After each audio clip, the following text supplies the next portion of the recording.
So should you be buying this Incott G23 for something like a Superlight 2 replacement, G Pro Superlight 1 replacement, or just because you're looking for a new mouse? Well, I'm going to tell you what I think about it, take all the measurements, compare it to other mice, and give you a good idea on whether you should be picking this up for the price of about $50 on the market. This is one of the first interchangeable hot swap mice out there for switches. You definitely want to take a look at this puppy. If you're not sure, I'm Beardedbob. I've been gaming for over 35 years. I'm currently playing Valorant. You can follow me on Twitch. I'm going from Iron to Radiant, currently Gold 2. I am well into gaming mice, gaming tech keyboards, things like that, and I'll show you the very intricate, nerdy bits of it. Things like full teardowns of the mice, how to improve your mice to get the best mods, and a lot more. So, if you like that kind of stuff, you come to the right channel, kids. Today is the day we check out the Incott G23. Let's see what it's like. We'll do a bit of a test. We'll take it apart, look inside, see how it's built. This one's got hot swappable switches though, which is interesting. Looks a bit like a G Pro Superlight or wireless in shape, so we'll take a better look then. We'll measure things like dimensions, sensor position, thickness of certain areas of the mouse for your grip, stuff like that. Much more accurate than people generally do. So if you're a nerd, then this is the place to be.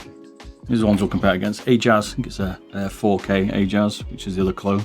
We've got the Incott's G23 and a Superlight 1 to compare against. 8K sensor, so this is what you get in the box. Interested, you get this 8K. I think it's not too bad, it's like 50 UK, I think. Pretty good. It gives me kind of Razer vibes. Okay, they give us some switches, which is pretty cool. A Wanu silence. Yeah, the silence ones, these are quite rare to get. Interesting. Cable. A kinked USB-C cable, power corded as well.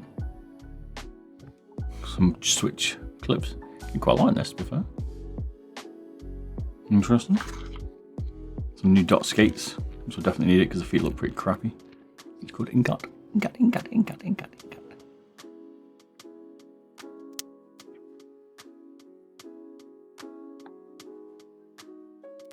Like translucent feet. I just realised a translucent edge. Looks cool. Unusual feeling of skates. I've not found that before. It's got pretty nice side switches off the bat. First impressions out of the box. Oh, that's a button on top. Okay. First impression out of the box is it's got fairly decent feeling side buttons, which is ironic. The mains feel a little mushy, but I quite like the a groove in them instead. If you look on the Superlight 1 here, they're quite flat. What about looking that way? If you look at the front, it's got more of a curve on the main buttons, which I kind of like. So the buttons feel a bit more smoothed into your fingers. Slightly wider scroll wheel, I would say as well. Skates are a bit weird. They're rounded, but they're a bit more translucent. It feels a little bit heavier than the Superlight, maybe. Let's go for this one. It feels heavier in the back. Definitely heavier. 65.2. It's still got the sticker on it as well. Probably 60. 61. So 4 grams. I'm trying to see what they reckoned it weighed. 65, give or take 2 grams, so they're honest on the box. 500 milliamp battery though, isn't it?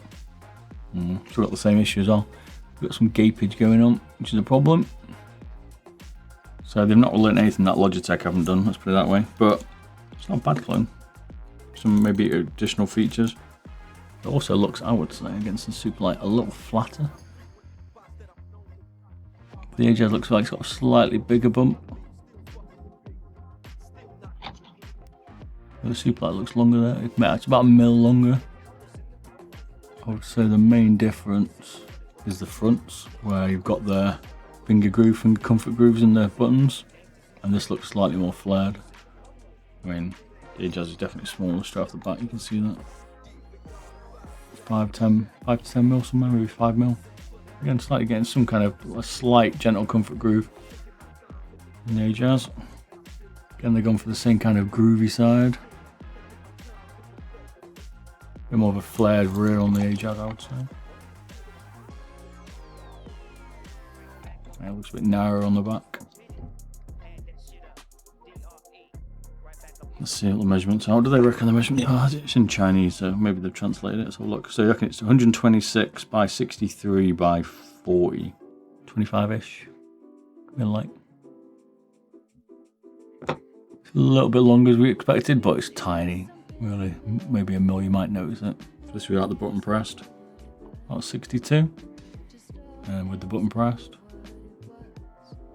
Interested? The front, 61-ish. A little bit of fat booty. There's the biggest bit. 63. There's the main height.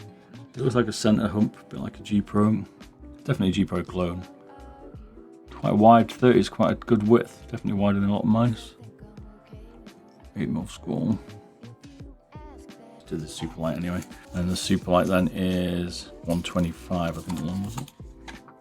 Yeah, 125 width. But slightly narrower front. Slightly wider rear, it looks like.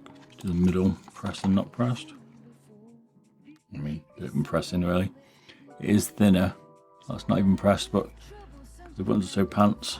Go a little bit further forward maybe on those. See it's 60. And then, wow, that's how bad the buttons are. Not pressed, pressed. Same height. So it's very similar. You know, for 50, I think it's 50 UK. So about what, $50, $60 or something. It's one of the better clones I've felt in my hand, to be fair, 65 grams. So one of the main features of this Incott G23 is the ability to change the switches, which that is the purple one. I thought they were. And it's rocking the Hawanu translucent shell pink dots. Quite a cool design there. One of the only ones I've seen so far have this ability to change the switch though. So you change it to pull it out. Yep, yeah, you just pull out the switch. That's what it looks like inside. It's using, it's like a keyboard hot swap, which I've shown before. I've done the Milmax mod. People are starting to use that now, you see.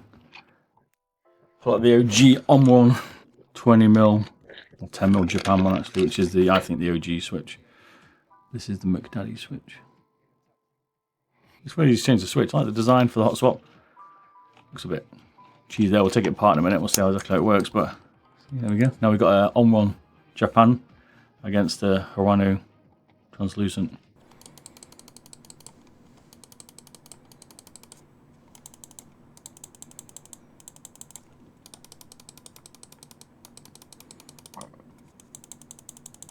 See, to me, the on one just feels snappier. The Hawanus aren't bad, they're very close, but they do feel a little bit more mushier compared to it. It's like fractional, I would say, but I'll have to send you some pure. Overall, I think if I'm after a cheaper, I mean, I've got a cheaper Superlight clone, I can hot swap the switch on. This is definitely worth looking at. It's certainly better to swap the switches on this than it will be on the Superlight 2 because the Opto Mechs in it are a pain to swap. This has got 8K, that doesn't, it's still 1K that version. Side buttons feel better, they're not perfect, but they're not bad. And overall shape's nice. It's a nicer shape, I think, than the Superlight, if I'm honest. The comfort grooves and stuff, but it's very similar. It's not bad. Yeah, it's decent for the money. I'd pick it up if I wanted a cheaper 8K Superlight clone. I could swap the switches in. I didn't mind the extra 5Gs in weight at the end of the world. Change the battery pretty easy.